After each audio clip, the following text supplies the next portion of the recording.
They say that the person most likely to kill you is the one who shares your bed.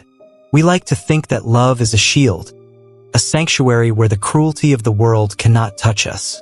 But for Elena, love wasn't a shield. It was a blindfold. Tonight, the rain is hammering against the windows of a luxury sedan, blurring the city lights into streaks of gold and blood red. Inside, Elena is checking her reflection in the visor mirror, smoothing down the silk of her dress, practicing a smile she hopes looks confident. She believes she is the partner in a marriage, on her way to support her brilliant husband at a high-stakes dinner. She believes they are a team, facing the world together. She doesn't know that the man sitting next to her, the man whose hand she is holding, the man whose ring she wears, has already calculated her worth down to the penny. She doesn't know that this isn't a dinner party. It is a transaction. In the brutal ledger of the underworld, there is a term for assets used to secure a loan. They call it collateral. Tonight, Mark isn't driving his wife to a celebration. He is driving her to an auction. And the man waiting at the end of this winding, dark road doesn't want cash, stocks, or bonds. He wants possession. This is the story of a woman sold by the man she loved to save his own skin, and how she turned a prison sentence into an empire. Welcome to the Blood and Roses Chronicles. The iron gates of the estate groaned as they swung open, revealing a driveway that looked less like an entrance to a home and more like the throat of a beast. The mansion that loomed at the top of the hill was a monolith of stone and shadow, with only a single window glowing with a faint, amber light. Inside the car, the silence was heavy, suffocating. Mark gripped the steering wheel so hard his knuckles were white, his breath coming in shallow, ragged gasps. Elena reached out, her fingers brushing the cold sweat on his temple. "Mark," she said softly, her voice filled with concern. "You're shaking. Is it really this big of a deal? It's just a dinner. We've done these 100 times. Mark flinched at her touch, pulling away as if she had burned him. "It's not just a dinner, Elle. You don't understand. It's everything. My whole future depends on this guy. If he doesn't like us, if he doesn't like you, it's over." Elena frowned, a knot of unease tightening in her stomach. "Like me? Why wouldn't he like me? I'll be charming. I'll listen to his stories. We'll get the contract, Mark. We always do." Mark didn't answer. He just stared ahead, his eyes hollow, driving them closer to the massive oak doors. They entered the library, a room that smelled of old money, leather, and stale cigar smoke. A fire roared in the hearth, but it provided no warmth. Standing by the flames was Julian, a man who wore a suit that cost more than Elena's car and carried himself with the lethal grace of a panther. He didn't turn around when they entered. "You're late," Julian said, his voice deep and smooth, vibrating through the room like a cello string. "Traffic," Mark stammered, his voice cracking like a teenager's. "I'm sorry, Julian." "Truly, but she's here, just like we agreed."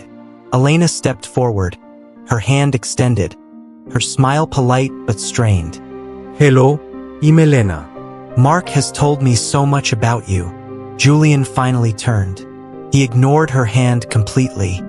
His dark eyes swept over her, taking in every detail, the curve of her neck, the intelligence in her eyes, the way she held herself with dignity despite the oppressive atmosphere. He wasn't looking at her with desire. He was looking at her with the cold calculation of an appraiser inspecting a diamond for flaws. "He told you nothing," Julian said softly. "Because if he had, you would be running down that driveway barefoot in the rain." Elena laughed nervously, the sound brittle in the large room. She turned to her husband, confusion warring with fear. "Mark? What is he talking about? What is going on?" Mark refused to look at her. He backed away toward the heavy oak door, wiping sweat from his upper lip. "I didn't have the money, Elle. The 50 grand wasn't enough. The interest, it compounded. I owe him $500,000. I had no choice." So we'll pay it, Elena pleaded, stepping toward him, her voice rising. We have the savings. We'll sell the condo. We can work extra hours. Mark, look at me. We can fix this together. Julian walked to his desk and picked up a single sheet of paper. The sound of the paper rustling was deafening in the silence. He already fixed it, Elena. He cleared the debt tonight. He looked at Mark with pure, unadulterated contempt. Didn't you, Mark? Mark was trembling now, his cowardice spilling out of him. You have to stay here, Elle. Just for a year. That was the deal. 1 year of service and the debt is wiped clean. You're the collateral. The word hung in the air, sucking the oxygen out of the room. Collateral. Stay here, Elena whispered, the realization shattering her heart into 1,000 jagged pieces. You traded me? Like a car? Like a watch? I am your wife. It's better this way, Mark yelled, his voice shrill with panic. He's rich. He'll take care of you better than I can right now. I'll come back for you, I swear. Just be good. Before Elena could scream, before she could lunge at him, Mark turned and ran. The heavy doors slammed shut with a sound of finality that echoed in her bones. The lock clicked. She ran to the door, pounding on the wood until her fists ached, screaming his name. But the only response was the roar of an engine fading into the night. Elena slid down the door, her silk dress pooling around her like spilled ink. Sobs racked her body, raw and ugly sounds of a life being torn apart. She waited for the hand on her shoulder, the violence, the assault. She had seen the movies. She knew what men like Julian did to women they owned, but the touch never came. Stop crying, Julian said. His voice wasn't angry, nor was it kind. It was simply practical. Tears ruin the upholstery, and they certainly won't bring him back. Elena looked up, mascara running down her face, her eyes red and swollen. She saw Julian sitting behind his desk, pouring a second glass of amber liquid. He wasn't advancing on her. He was opening a laptop. What are you going to do to me? She choked out, hugging her knees to her chest. Julian took a sip of his drink, the ice clinking softly against the crystal. Do to you?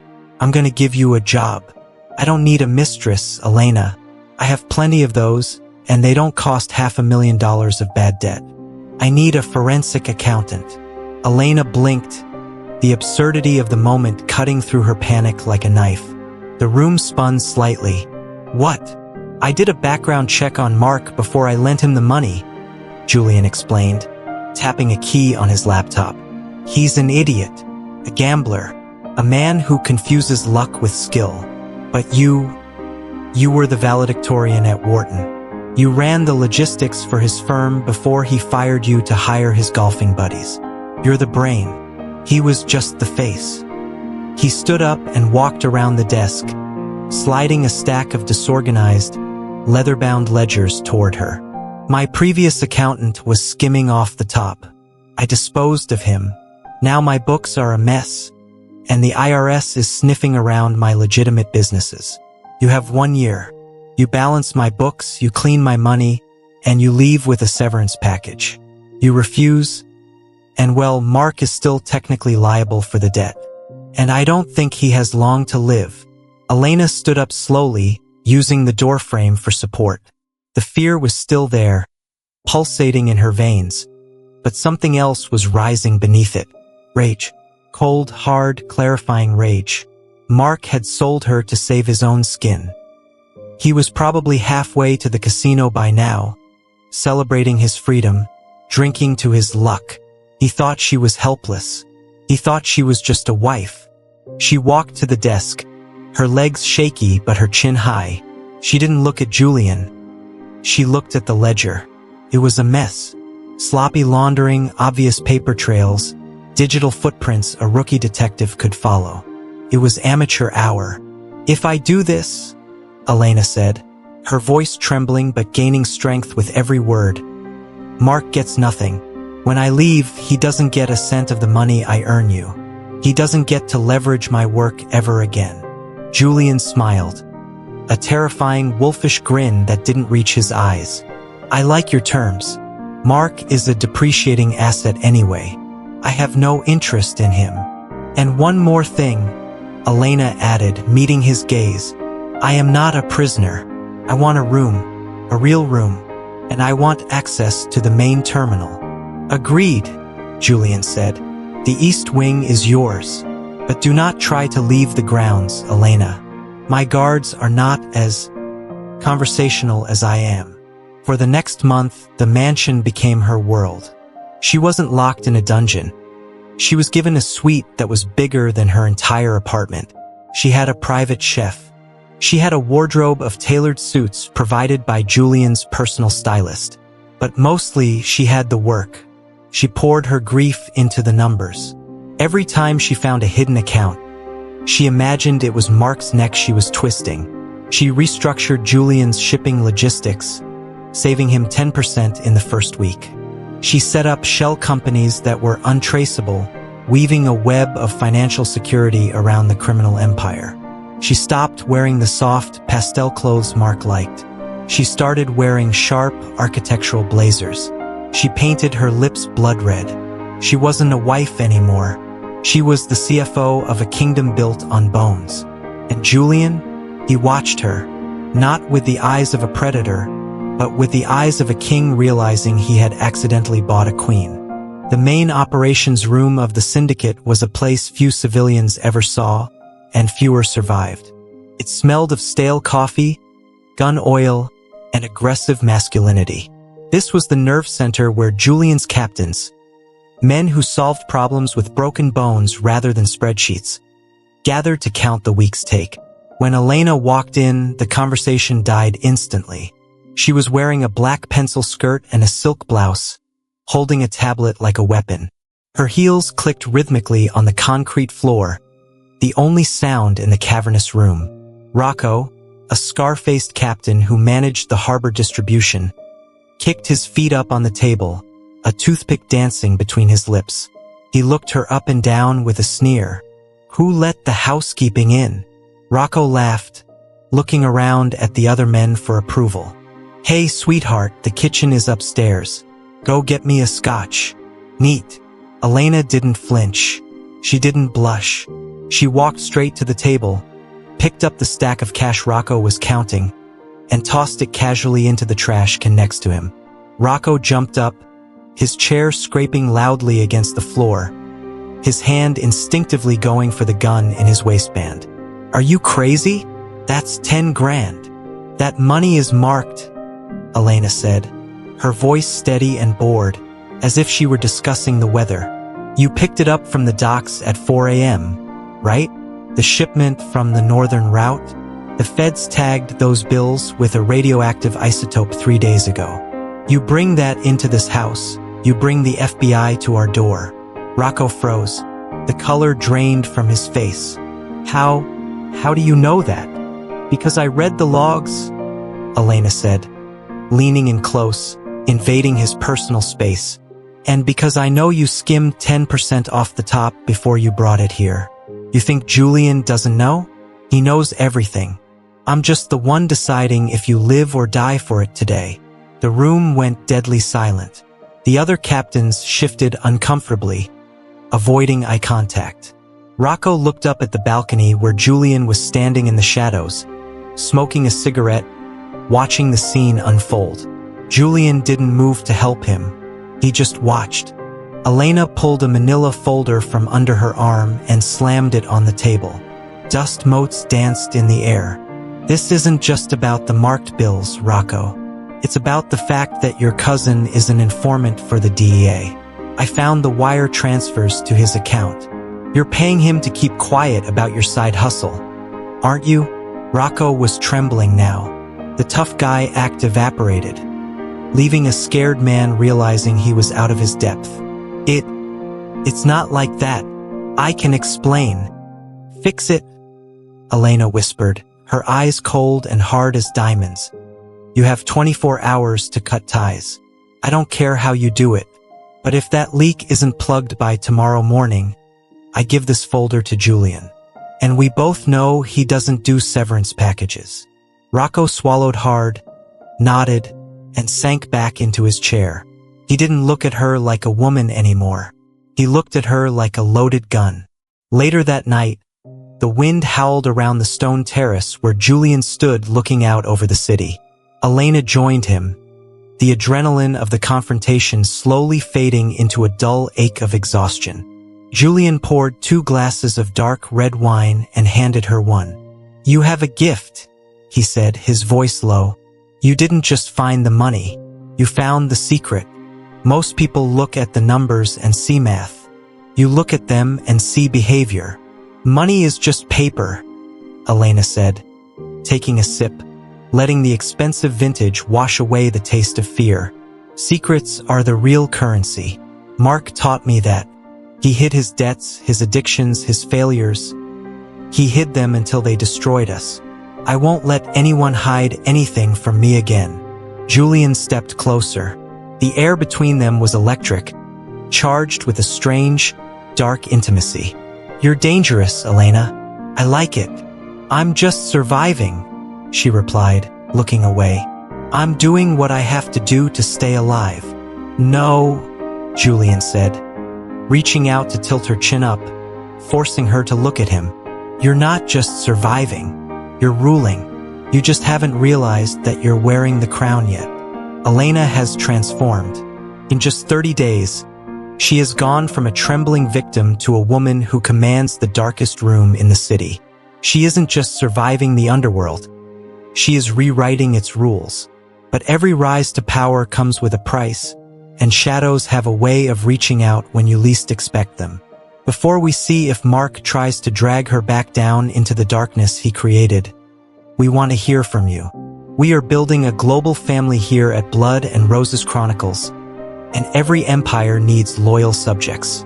Where in the world are you watching this justice unfold?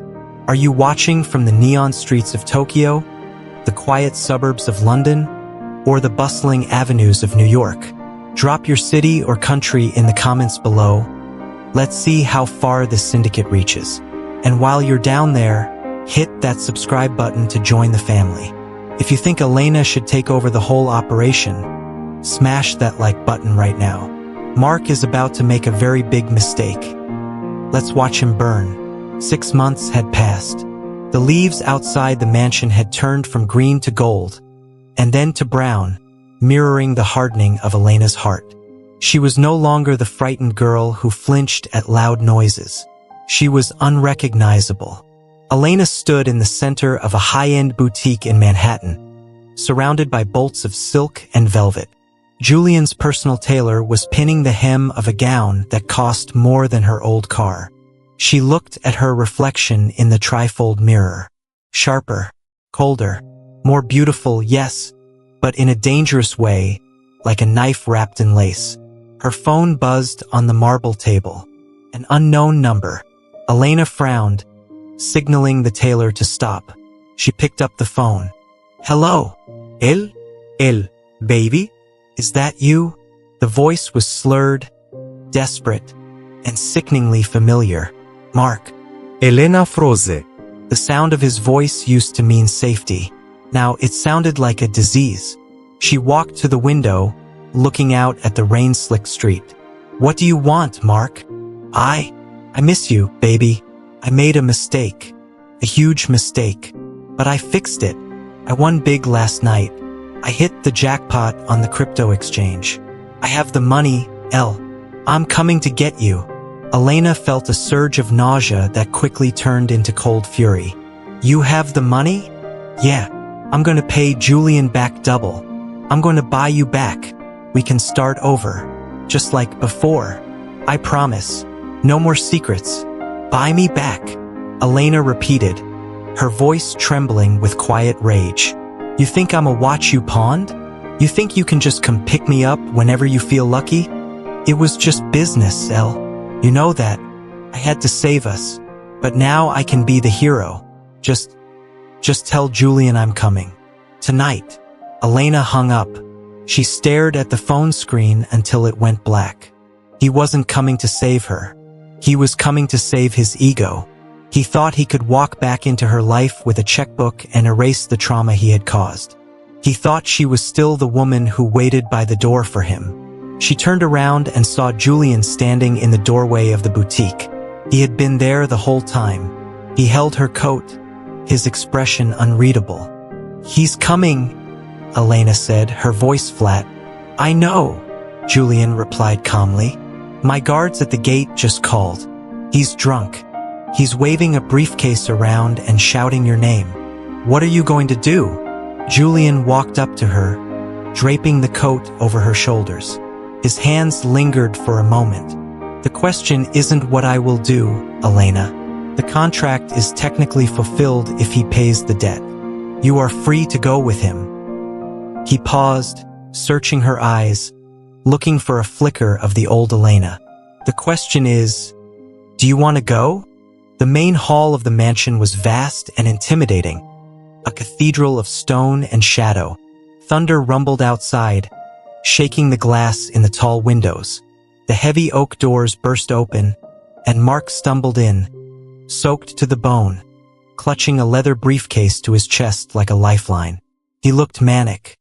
His eyes were wild, his suit was rumpled, and he smelled of cheap whiskey and desperation. "There!" Mark shouted, throwing the briefcase onto the marble floor. It burst open, spilling stacks of cash across the polished stone. "It's all there. 500 grand, plus interest. I'm taking my wife back." Julian stood at the top of the grand staircase, looking down like a god judging a mortal. Elena stood beside him, wearing the gown she had just been fitted for, black velvet that absorbed the light, making her look like a queen of the night. Elena! Mark cried, seeing her. "Baby, come on. Let's go. The car is outside. We can leave this place." Elena didn't move. She didn't run to him. She descended the stairs slowly, one step at a time, the sound of her heels echoing in the silence. She stopped 3 steps from the bottom, looking down at him with a mixture of pity and disgust. "You look pathetic, Mark," she said softly. "I've been worried sick about you." Mark lied, trying to grab her hand. Elena pulled back sharply, as if he were contagious. "Worried?" she scoffed. "You sold me. You traded me for your gambling debts. And now you think money fixes that." "I had no choice," Mark whined, his voice rising in hysteria. "But look, I fixed it. We're rich again. We can go back to the beach house. We can be happy." Elena laughed. It was a dark, broken sound that had no humor in it. "The beach house? Mark, I just liquidated 3 shell companies worth more than that entire neighborhood. You think I care about a beach house? You think I care about you?" Mark blinked, confused. The woman standing before him was not the wife he remembered. What are you talking about? "Elle, you're scaring me." "Good," Elena said. She turned to Julian, who was watching from the stairs. "Is the debt cleared?" Julian nodded slowly. "The money is there. The contract is void." "Great." Mark grinned, relief washing over his face as he grabbed the empty briefcase. "Let's go, Elle." "No," Elena said, her voice cutting through the air like a whip. "You go." I'm staying. Mark froze. "What? You can't stay here. With him? He's a criminal. He's a businessman," Elena corrected. "And unlike you, he knows the value of loyalty. He didn't sell me when things got tough. He gave me a seat at the table." Mark's face turned red with humiliation. You're sleeping with him. You whore."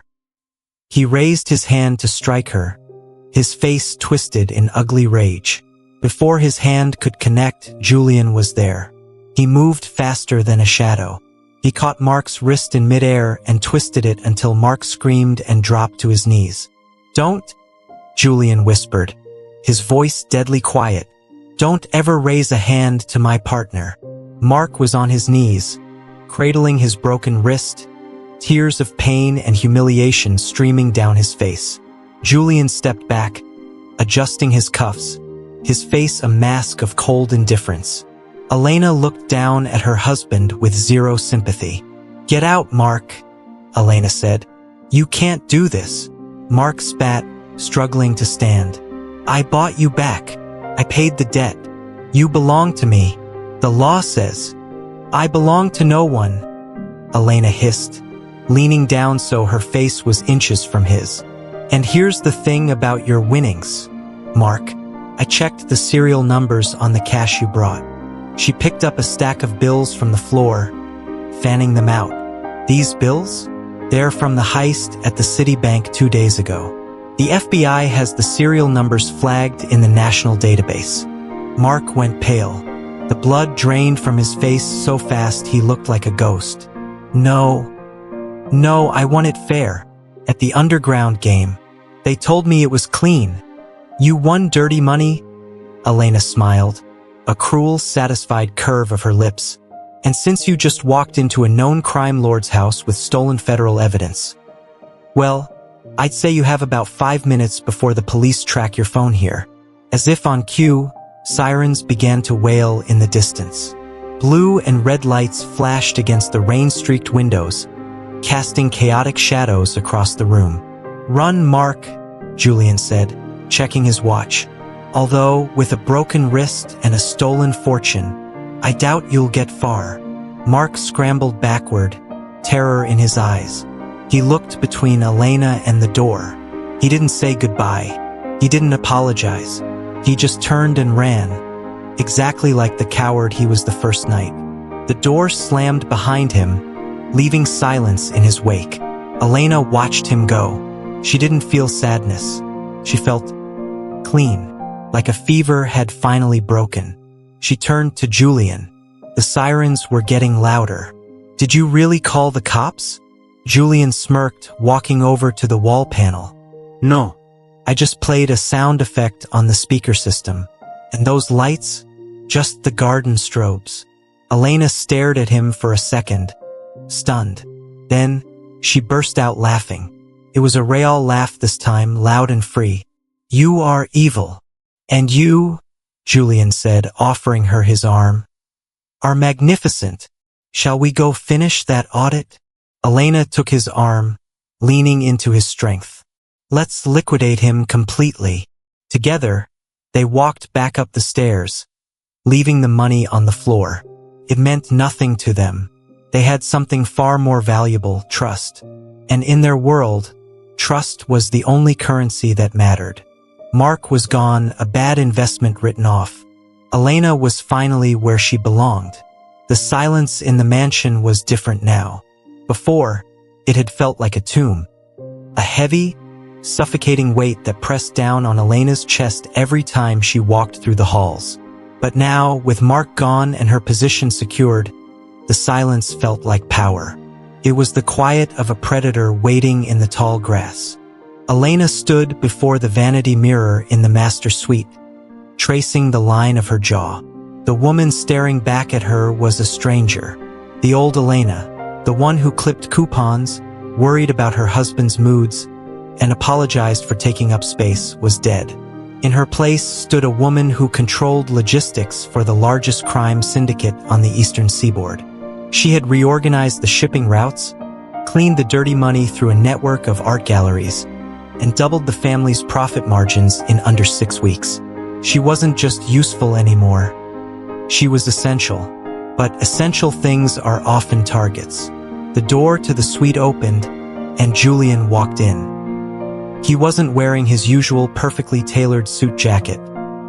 His sleeves were rolled up, revealing a nasty bruise blooming on his forearm like a dark flower.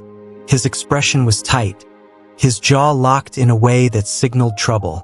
"You're bleeding," Elena said, not asking a question. She didn't rush to him in a panic like the old Elena would have.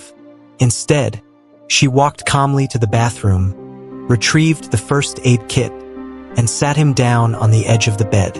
"It's nothing," Julian grunted, though he hissed when she applied the antiseptic. "A message from the Vanzetti family. They hit one of our warehouses in the chaotic aftermath of the storm. They think we're weak, Elena said, her hand steady as she wrapped the gauze. They heard about Mark. They know there was a domestic disturbance at the main house. They think you're distracted by a woman. Julian looked at her, his dark eyes burning with intensity. They are fools. They don't understand that you are not a distraction. You are the fortification. Then we need to show them, Elena replied, tying off the bandage with a precise knot. She stood up and walked to the window, looking out at the sprawling estate, her mind already calculating the next move. Vanzetti relies on the Port Authority bribes to move his product, right? That's his lifeline. It is, Julian confirmed, watching her with a mixture of pride and hunger. But he has those inspectors in his pocket. We can't outbid him. We don't need to outbid him, Elena said, turning around with a cold, terrifying smile that sent a shiver down Julian's spine. I went through the public records yesterday. The head inspector has a mistress in Jersey and a massive gambling debt in Atlantic City. We don't pay him. We own him. Give me the phone, Julian. I'll shut down Vanzetti's entire operation by morning. Julian stood up and crossed the room, stopping inches from her. The tension between them wasn't just sexual anymore. It was intellectual. It was the friction of two sharp blades sharpening each other. The charity gala at the Metropolitan Museum was the kind of event where the city's wolves dressed up in sheep's clothing. Senators rubbed shoulders with mobsters, and everyone pretended that the diamonds dripping from their wives' necks weren't bought with blood money. The air was thick with expensive perfume and whispered secrets. Elena walked in on Julian's arm, wearing a gown of liquid silver that hugged every curve like armor. She held her head high, scanning the room not for friends, but for threats. She spotted the Vanzetti brothers near the Champagne Tower, three men in ill-fitting tuxedos who looked like they would rather be breaking kneecaps than sipping bubbly. Smile, Julian murmured against her ear, his hand firm on the small of her back. They are watching us. They want to see fear. They want to see weakness. They'll see nothing, Elena whispered back, flashing a dazzling, meaningless smile at a passing photographer. Did the port inspector make the call? The embargo on Vanzetti's ships started an hour ago, Julian confirmed, his voice tight with satisfaction. His product is rotting on the dock as we speak. He's going to be desperate. Desperate men make dangerous moves. As they moved through the crowd, the air shifted. The music seemed to drop an octave, the tension rising like a tide. A waiter bumped into Elena, spilling a drop of red wine on her silver dress. So clumsy of me, the waiter muttered, his eyes hooded. But as he looked up, Elena saw the earpiece. She saw the cold, dead eyes of a killer. This wasn't a waiter. Julian, she said, her voice low and urgent. Before Julian could react, the waiter pulled a suppressed pistol from his serving tray. Pop, pop. The sound was barely louder than a champagne cork, lost under the swell of the orchestra. Julian jerked back, a red flower blossoming on his white shirt near the shoulder. The crowd screamed. Chaos erupted. The beautifully dressed socialites became a stampede of terrified animals. Get down, Julian roared, shoving Elena behind a marble pillar as bullets chipped away the stone. His security team returned fire, but they were pinned down. He's hit, Vanzetti yelled from across the room, abandoning all pretense of civility. Grab the girl. She's the leverage. Two men flanked them, moving like sharks. Julian was bleeding heavily, his gun hand shaking. He looked at Elena, his eyes full of a terrible resolve. Run, he rasped, pressing his backup weapon into her hand. Go through the kitchen. My driver is in the alley. Go. No, Elena said. She gripped the cold steel of the gun. Her hands weren't shaking.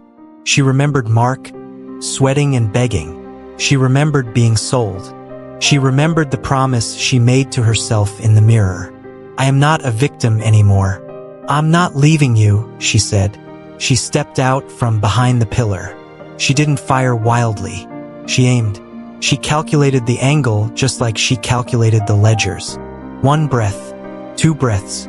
She fired. The man rushing them dropped. Julian looked up at her, shock and all warring on his face. Elena didn't look back. She racked the slide, ejecting the spent casing. "Cover me," she ordered the dawn of the city. "We're leaving together."